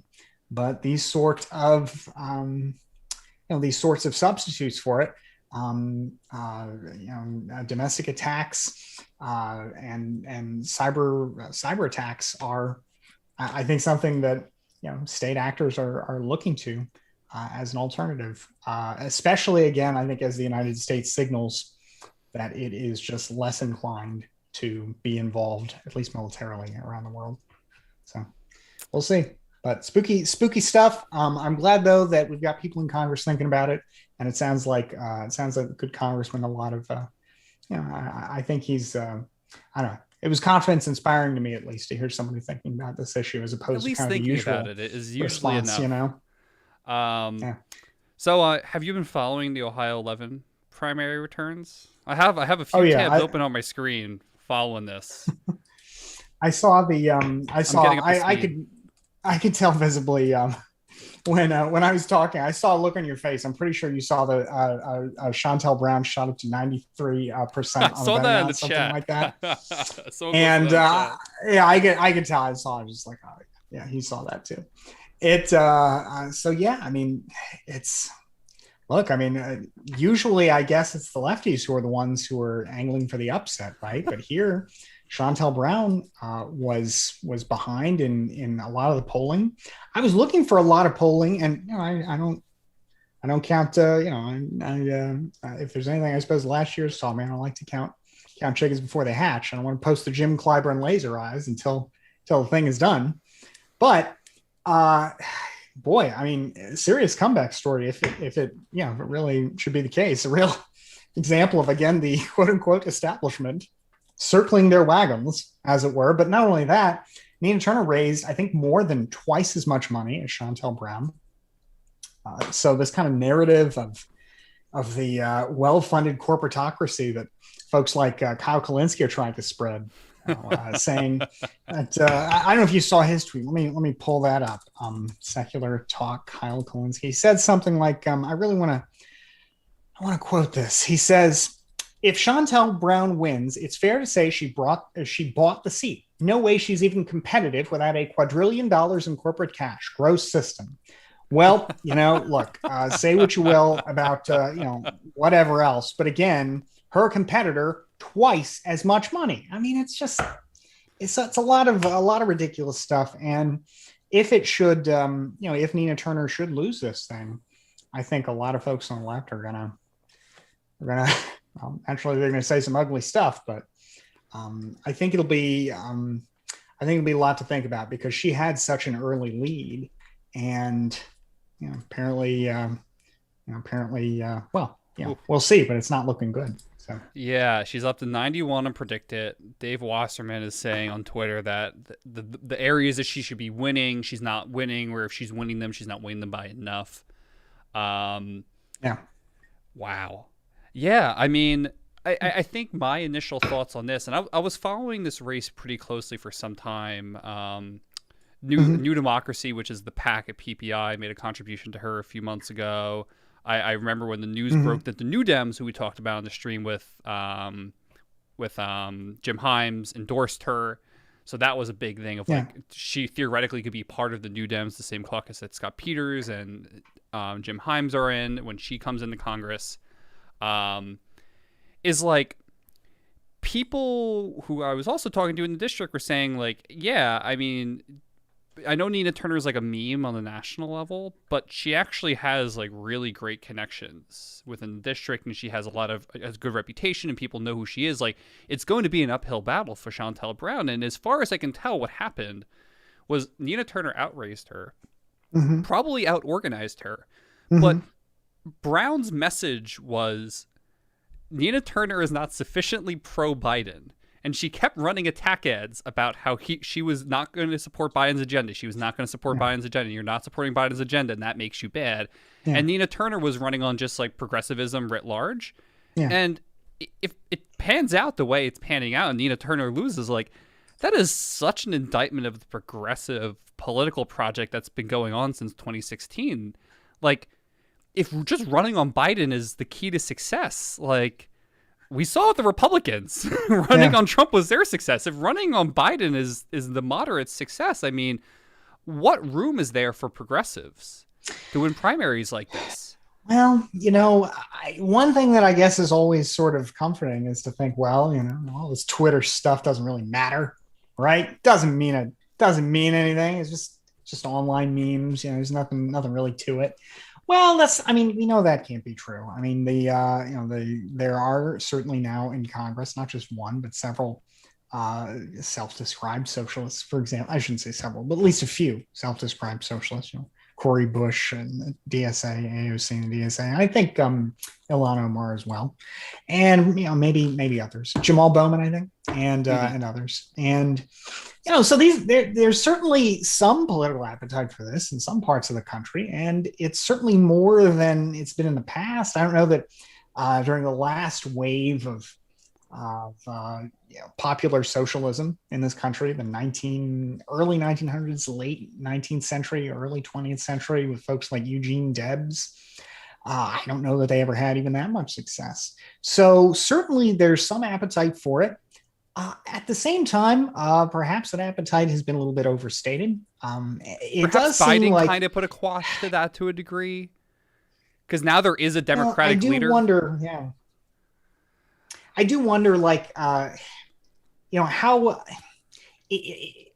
much harder is it to run against somebody like, say, Joe Biden as like if your whole thing is you're trying to run against that agenda, right? You're on the left and Joe Biden is president. I mean, does that really, I don't know, it seems like it'd be a little easier if Trump were still in the White House, right? Kind of shattering norms and making people think, wow, okay, this guy is the one running the country. This is what, this is what normal politics has got us. We should try something different. That argument perhaps doesn't resonate so well with somebody like Joe Biden at the till or at the wheel. So that certainly seems like a factor. But ultimately, I think I think every time these sorts of special elections happen, I get a little personally a little spooked at the prospect of some kind of far lefty kind of kind of running the game and bring the Democratic Party a little closer to its extremes. But at the same time, it seems like between Biden's election and results so far tonight, the party is still safe for the moment. So we'll see. Mm-hmm. But another, if President Trump should rise from his electoral grave in some fashion, who can say, or if 2022 proves to be a massive blowout.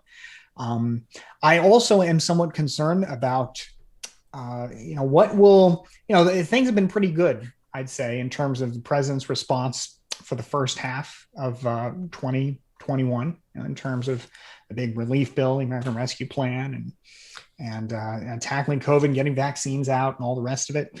Yellen slave boy 69, whose name certainly is one for the ages, raises the infrastructure deal, which, hey, whether it's the smaller one or whether it's the bigger one, I mean, either way, great progress. Infrastructure week already, 4 years, President Trump couldn't get that done.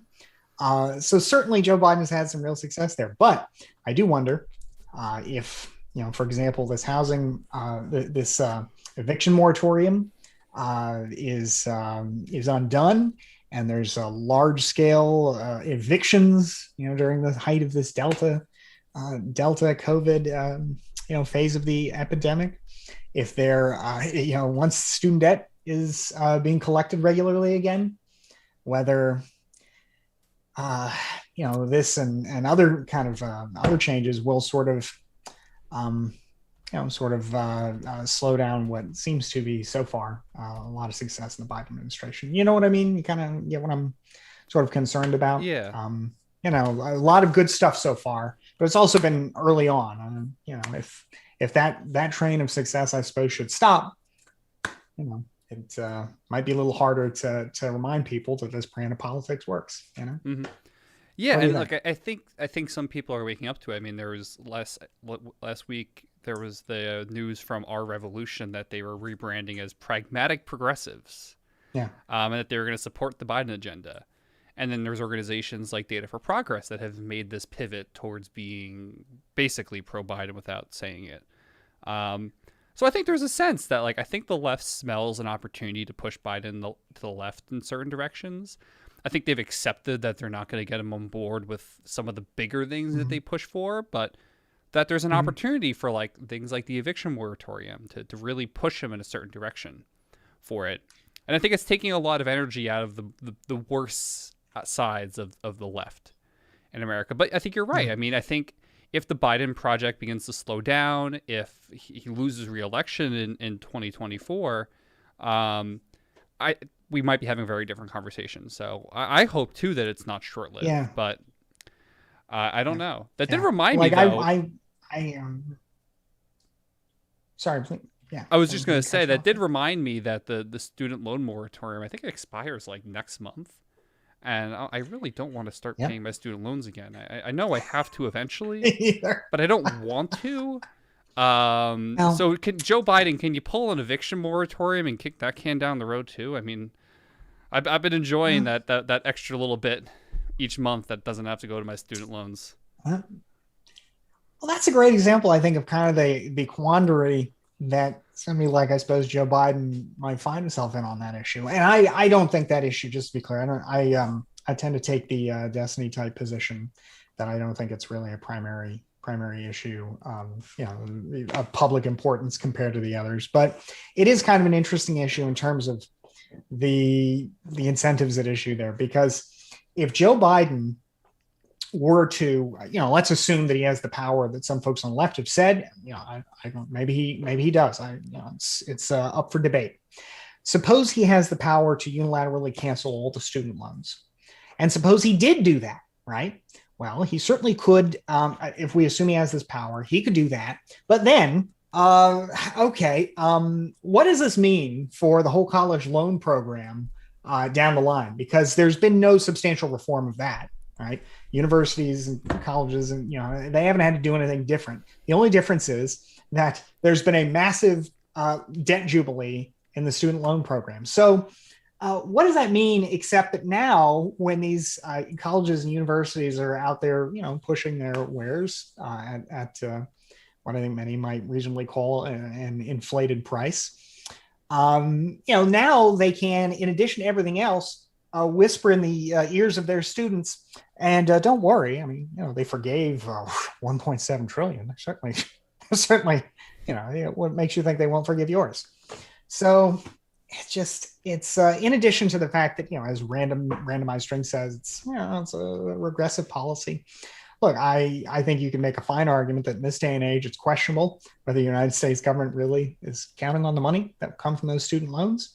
But man, oh man, that would just take a broken system of perverse incentives and add a whole other, just a whole nother perverse incentive, because I don't know if you remember the student loan form you had to sign, from the feds. I'm assuming you had, public federal loans and all that. But it basically says that these loans are discharged when you pay them back or when you die. And, it's pretty, it's pretty serious commitment. And to add on sort of this implicit, also, maybe the president will just decide you don't have to pay him. It does. I could just see the program becoming even more dysfunctional in years to come. Mm-hmm. That said, I would benefit in the sense of having all my loans forgiven, so I'll take it. If it happens, I'm not saying any of this is good policy. I'm not making a policy judgment on any of this. I am saying from a personal financial perspective, if I am maximizing my utility, I want this policy to be passed, and repercussions on the global and national economy be damned. Well, that's the thing about it is I do wonder, the president maybe wouldn't want to forgive it in a sense of making a dysfunctional system maybe a little more dysfunctional. But I do wonder whether there's an incentive to just continually kick the can down the road in terms of freezing payments, on some emergency basis, which might well happen, for a long time to come. I don't really know why President Biden would want to resume collecting them if he didn't have to. How does that benefit him? Because again, it's not good for him. Is the United States government really, is that going to stop his infrastructure bill? Probably not. The money that would come from the student loans, that is. So, I think T. Coop makes a good point. In terms of doing any of this, you really have to, I think, reform the system before you engage in a big debt jubilee, or you'll just end up with a worse one down the line. But, anyway, interesting stuff. Yeah, honestly, if I had the hope from any outcome from this, is that obviously kicking the can down the road indefinitely is not sustainable. But I do hope that the federal government takes this opportunity to do something like expanding income-based repayment and maybe lowering the threshold to that, so you're giving up less of your disposable income each month to student loan payments. Because the economics behind the loans are really interesting, and the federal government could do that. It wouldn't really be much skin off their back. It just means the money would come in later, and it would give a lot of relief to people. So I don't have a perfect solution. I don't think that the current situation is sustainable, even though it's personally beneficial. But I do think the federal government should do something creative with the opportunity that's presented itself. No handouts to college grads. Nice one, Jeremiah. It's always just worth remembering with this that you're still better off, with the loans and with the repayment. Oh, exactly. So college still remains a good investment, and this still remains a fundamentally, I guess, as far as there are regressive policies, this certainly would be an example of one. But at the same time, I don't know. I don't really have much case for it other than I'll take it. The same way, with somebody wants to give me a tax cut, I don't have a good case for that. I'll take it, but. Yeah, I'll take all the stimulus money the federal government wants to throw at me, even if I don't think it's a great policy where we should reduce the amount or make it more progressive. I'll take it.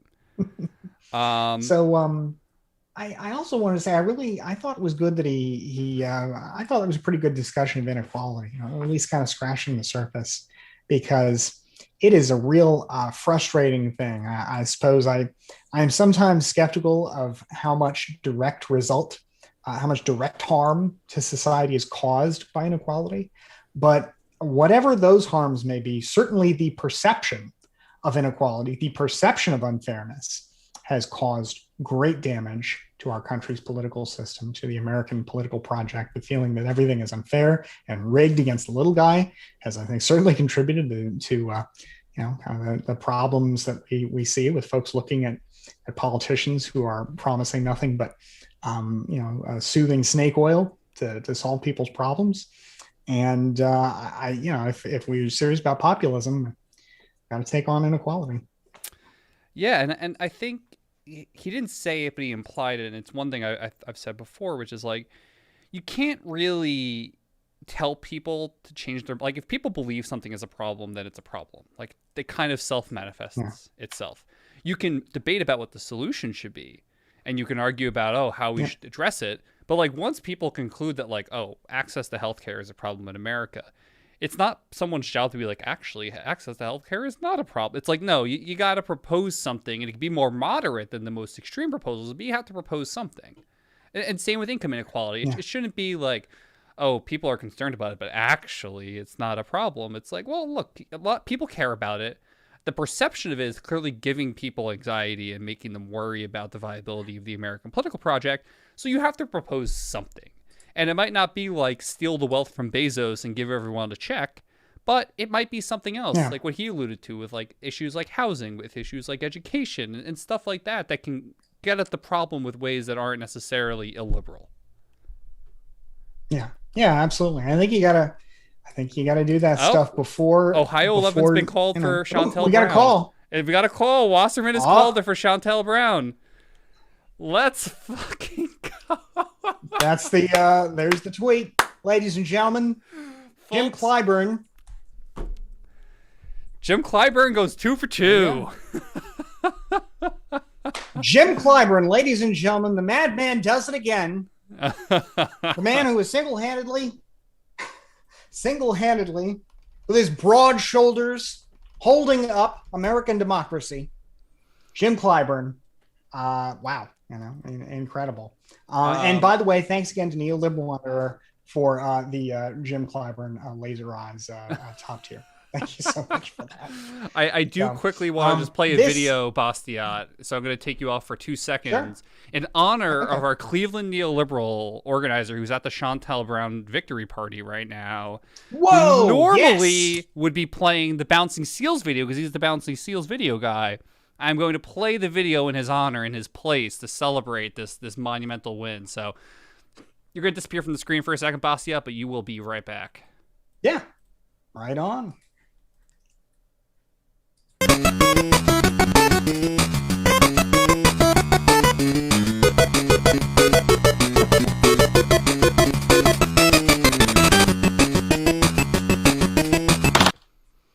And with that, folks,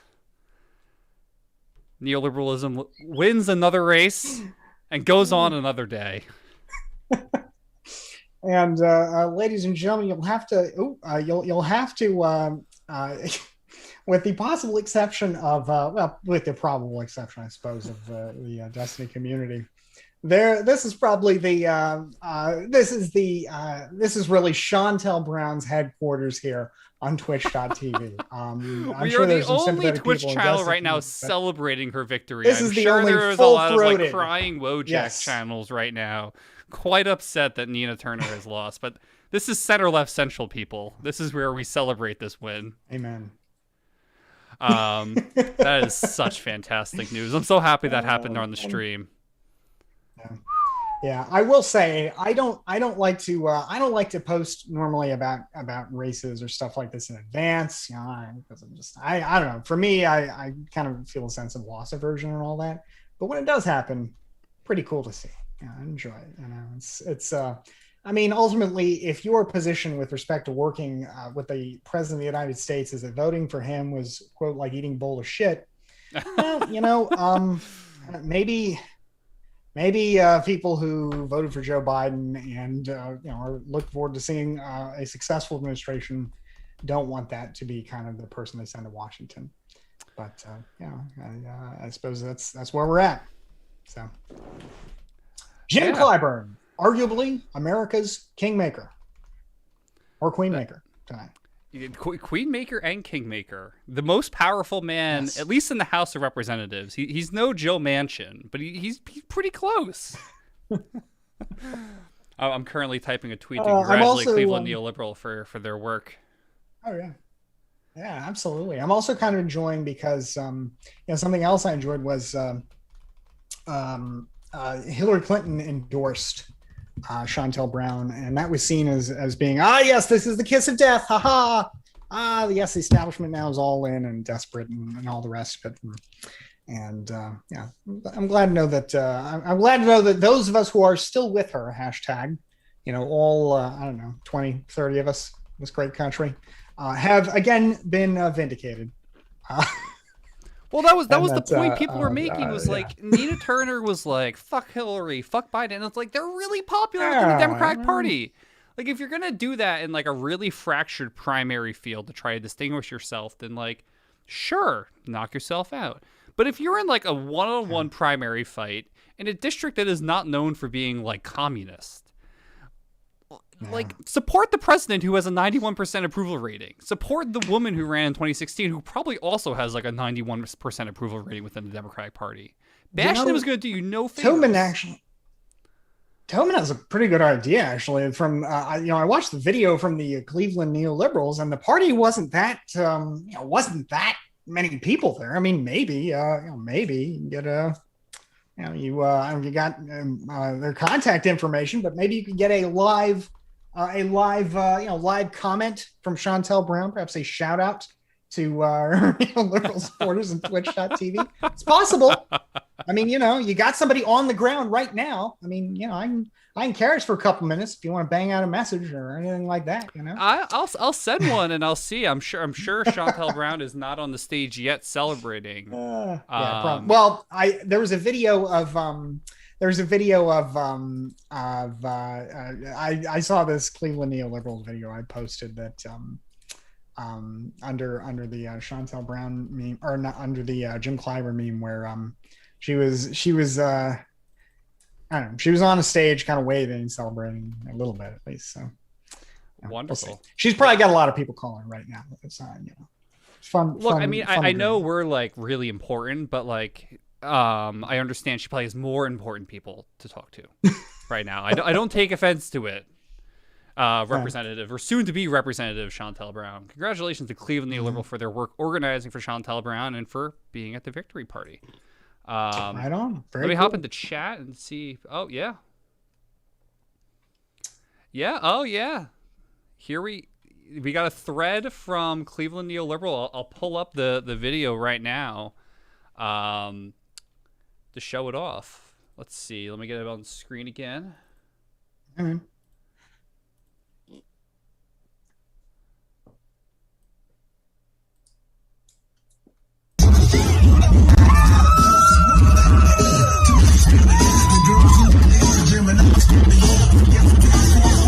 Oh, there she is.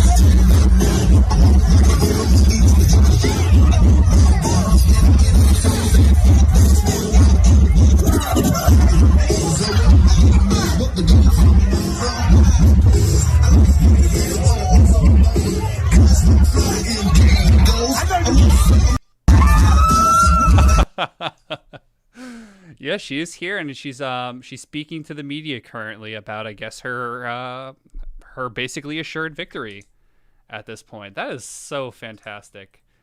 And again, just congratulations to the Cleveland neoliberal team for being out there, for organizing on behalf of her, and being able to say that really cool. you're part of that winning effort. Michael, when you get back on the stream next time, you have unlimited seal videos to post. I won't hold it against you. Normally I do. This time I will fully embrace them. That's insane. Yeah. It's Latte Globe says, faith in America continues to be restored. Indeed. It's look, I guess what's frustrating is just the way that I just am whenever we sort of have these, I guess, iconic type progressive versus I guess moderate contests, what is always frustrating is to just imagine that some of the same figures that I suppose surrounded the Bernie campaigns and the same kind of media figures. Just imagining these folks, someday in the future having the kind of sway in our government that folks like, on the other hand, kind of Trump's backers and entourage kind of just suddenly got. After years of being shut out of the process, we're still kind of cleaning up the wreckage of that. Mm-hmm. So I do. I don't.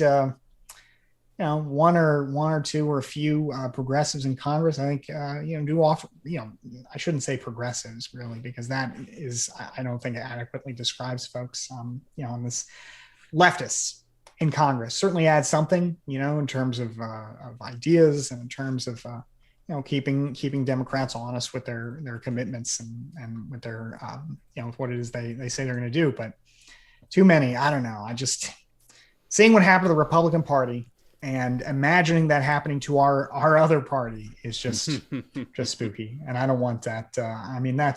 That's really the end game. Oof. I don't think it's going to happen with Democrats, but I think it's folks like our neoliberal friends in Cleveland doing their part. Folks like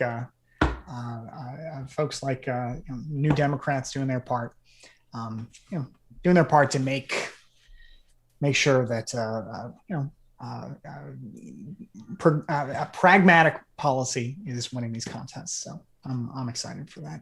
So, well, on that note, Bastiat, I'm going to let you go. I want to thank you again for hosting us for the Himes event, but also joining me for a great discussion afterwards.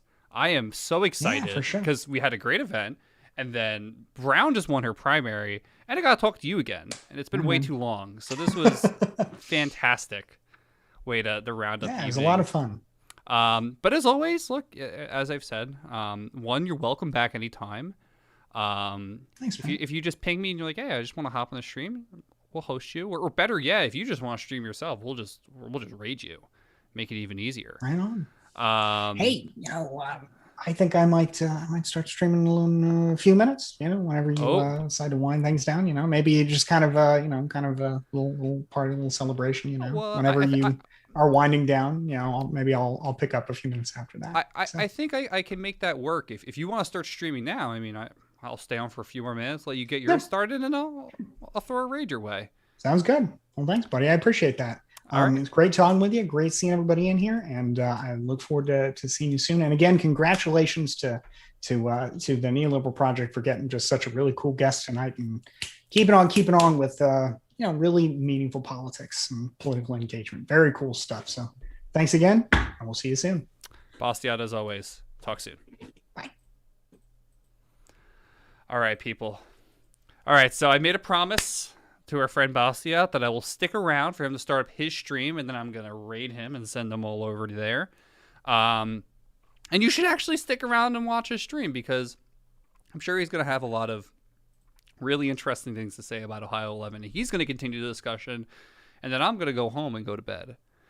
But this is just fantastic. I didn't really have a prediction for Ohio 11 going into any of this. I wasn't super confident about Brown.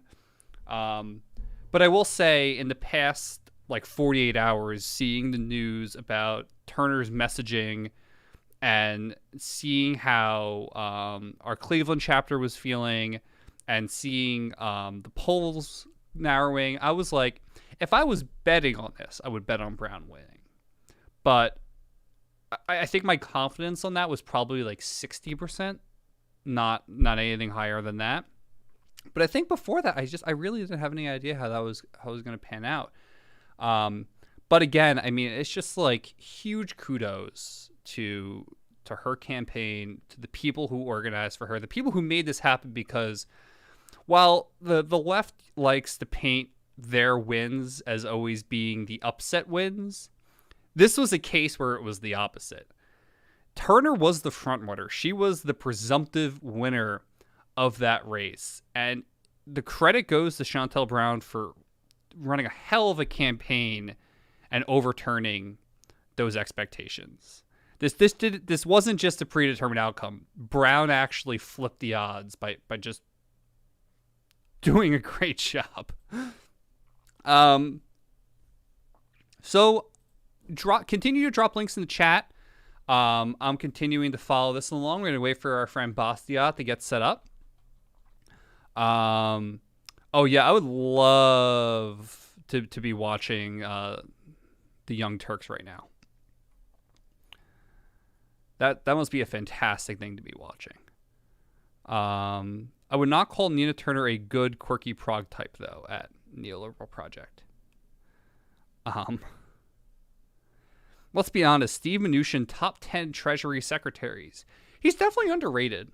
Like, I know people had personal gripes with Steve Mnuchin's, like, personal wealth and his career and like, his wife. But his track record as Treasury Secretary, as far as I'm aware, was really, really good.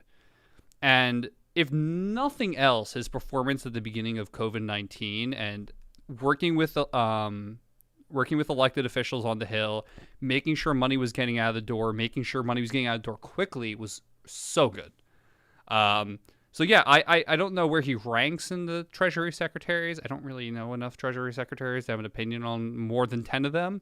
But I do think that if people are going to look back and say, hey, who were some good Trump appointees? I think the two that immediately jump to mind are Jay Powell and Steve Mnuchin. Easy.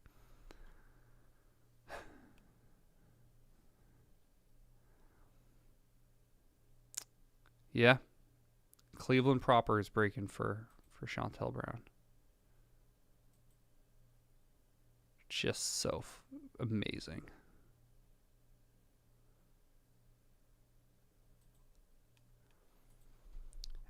So it's not official yet, but I think it's more or less official unless a lot of people are getting this wrong right now. Let's see. Let's scroll to the bottom. Turn on the Young Turks. They are celebrating the destruction of the Democratic Party. Turns off. Yes, Jay Powell should be reappointed. Is it easy to get the Young Turks up here? I'll turn it on for a few seconds.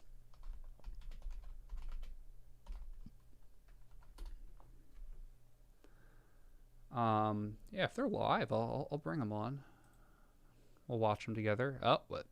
Yeah, they're live. They're very much live. All right. Today I'm going to. Oh wow, that's a weird ad. Okay, I'm gonna put us on, and we're gonna watch this until I hand over the stream to Bastiat. Show you how to make the survival food that saved America during the Great Depression. It's long-lasting without refrigeration and packed full of calories and healthy fats your body needs during hard times. If you're old enough, as I am, you may remember how your mom or grandma had a can of this that never left the kitchen counter. Nowadays, few people know how to make it. I think everyone should, as one day it may be needed once again. I'm curious where this is going. Back during the impoverished 1930s, folks used it in everything: frying, baking pies, biscuits, cookies, preserving their other foods, especially meat. All right, because it's so long-lasting, it should definitely find its way to your long-term food stockpiles. Food I'm talking about is lard. Here's how you make it. It all starts with a superior quality fat source. Policies that Nina Turner actually stands for are policies that voters overwhelmingly do care about. People want health care. People want affordable housing. People want to ensure that the basics for survival aren't things that they have to kill themselves for. They're things that are considered human rights. But those are not the issues that ever get focused on in these types of races. Right? So they'll focus on the cult of personality. They'll focus on, oh, who did this person vote for? Who did this person endorse in the past? As if it has any bearing on the quality of life for constituents in Ohio. And again, I'm not looking down at how the voters voted, right? It's about the narratives that get elevated in the media and how people are conditioned to think that garbage that doesn't matter at all is somehow the most important, this is like most important elements of an election. I want to back that up with a specific example here. But first, tiny bit of more votes in. I mean, it's really nice that they brought on a losing congressional candidate to explain to the viewers about losing a congressional race. This is actually a really great move on behalf of the Young Turks. 50.4 to 43.8. So that is a 6.8 percent lead. So down from 20 points to 6.8 points. The only question is there enough real estate here and runway for Nina to catch up? Now we're over 50,561 votes. Oh yeah, what's Bastiat up Or that's to? the exact number of votes. Okay, to Anna's point. Now, Bastiat's also live, so in a few minutes I'm gonna punt it over to him. But I want to see what this is going on. Oh no, is he not live? Oh, I thought Hassan was live. Someone lied to me. All right. On that note, I'm going to pass this over to our friend Bastiat. I hope you will all stick around to watch Bastiat's stream, where the continued Ohio election coverage will happen. I'm signing off. I want to thank everyone who turned out for the Himes event, who turned out for the Bastiat conversation, who turned out for the Ohio 11 celebration. And I will be back soon with some fun stream. Thanks.